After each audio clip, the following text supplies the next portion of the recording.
I was just in Riyadh, and I saw you do your set there, and I was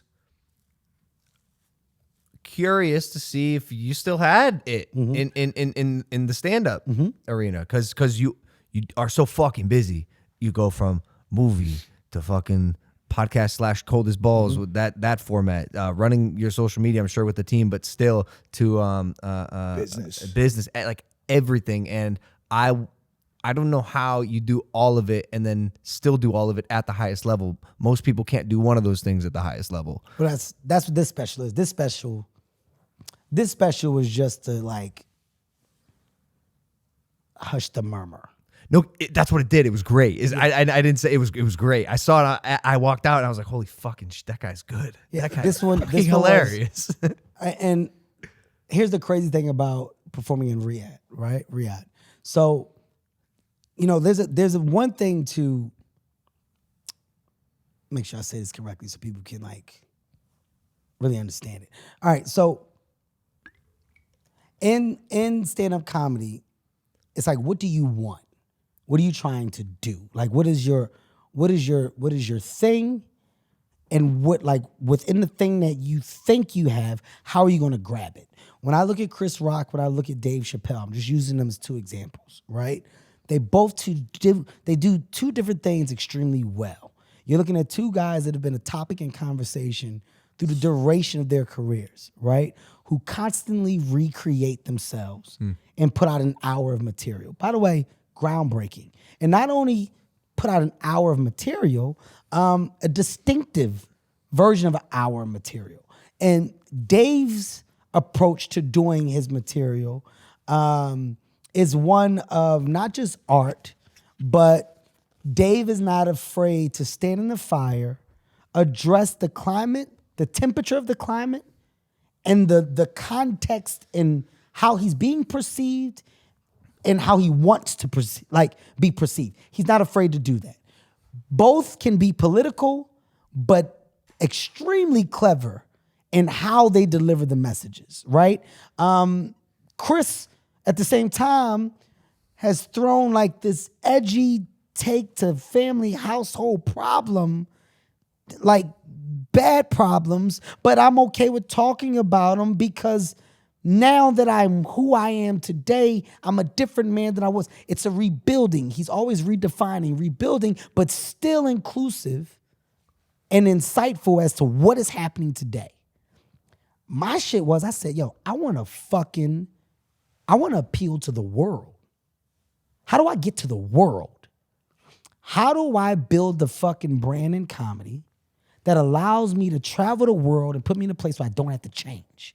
By world, I do mean fucking world. You're talking about me being over there in fucking Saudi. Not adapting. Not conforming, not changing. I wasn't sure if they were going to understand your jokes or even be allowed to laugh at some of them. Change a thing? Yeah.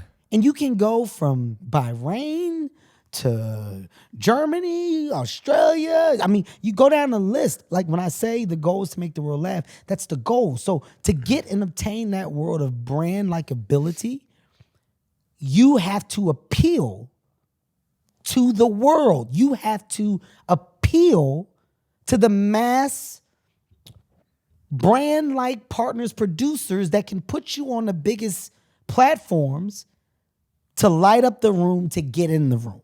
So my plan to get there, it was well orchestrated. Like it's not a fucking accident.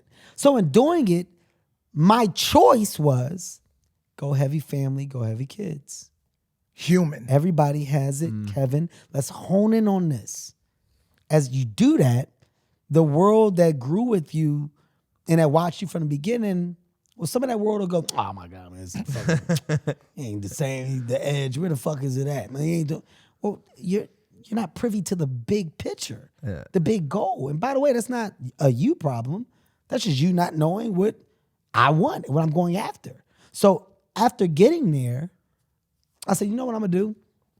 Let me just give a reminder and just show you that, like, whenever I want, that flick of a switch can be turned on. Like, it's not an accident that the comedians or performers that do it at a certain level, that it's only a small group that operate at that level. Like, it's not an accident. Yeah.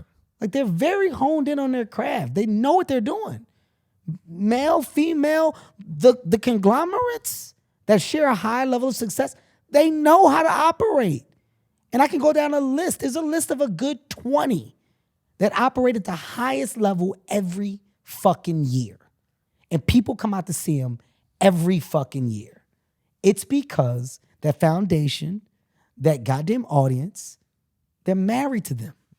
They're not going anywhere because they've grown with them. That's what comedy does. So occasionally, you give the insight in the moment of a reminder. And that's what this one is. This is a reminder. It's so good. That's what this one man, is. your dad, the bits about your father. So true, man. Come on, man. What do you What do you So prefer to do? Do you prefer to be the edgy Kevin Hart, or do you prefer to be the global, relatable Kevin Hart? Because, for example, you brought up Dave. Me and Logan have both had on separate occasions the fucking luxury, the blessing to be able to spend 5 or 6 hours with Dave on random nights. I'm gonna be honest with you. He's a wild man. That man is wild. He is a wild man. And when he goes on stage, it's basically he's the same off stage as he is on stage. Yes. He's a loose cannon. Yes. So question number 1 is, which one do you prefer? And question number 2, am I ever going to be hanging out with you 4 a.m. Brisbane random nightclub with a bunch of like strange type people? Yeah, or no. is that not going to happen? It'll never happen. Yeah. Let's just nip that in the bud right now. It'll never happen. By the way, it means I'm on drugs. If I'm there, I'm at rock bottom. Okay. Dave made a but career out of it. Here's what Dave is. Here's what Dave does. And this is what Dave can do. And this is why you gotta love Dave, right?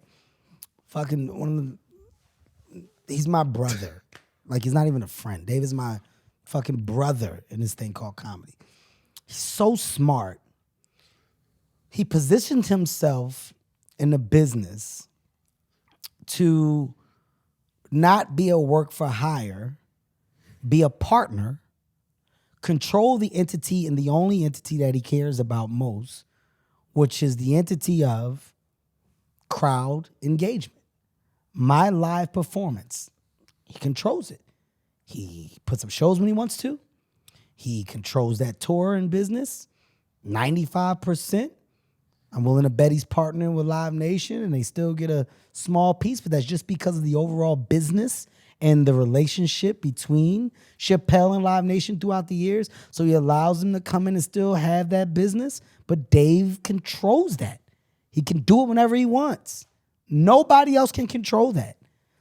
Dave doesn't have the worry of studio saying we're not going to book you and do movies with you. We're pulling your book from the shelves. We're not going to air your television program, etc. We're not doing the branding partnership. We're pulling you from the NBA and all the sponsorship. He's not a part of that. He has no desire to be. So the one partnership that he made and that was in his best interest was one that came from years of like friendship and building. So the Netflix and Chappelle relationship is one that I love and value because that's a true relationship. That's not we're in this based off of what some say and what some may not say. We understand one another and we're best for each other because we understand each other. I don't have that luxury, right? Like JP Morgan Chase, DraftKings, C4, Hydro, Fabletics, and that's just me throwing a couple out. I can go down the list. Hey there, if you like the clip, make sure to subscribe or check out this recommended clip to my right.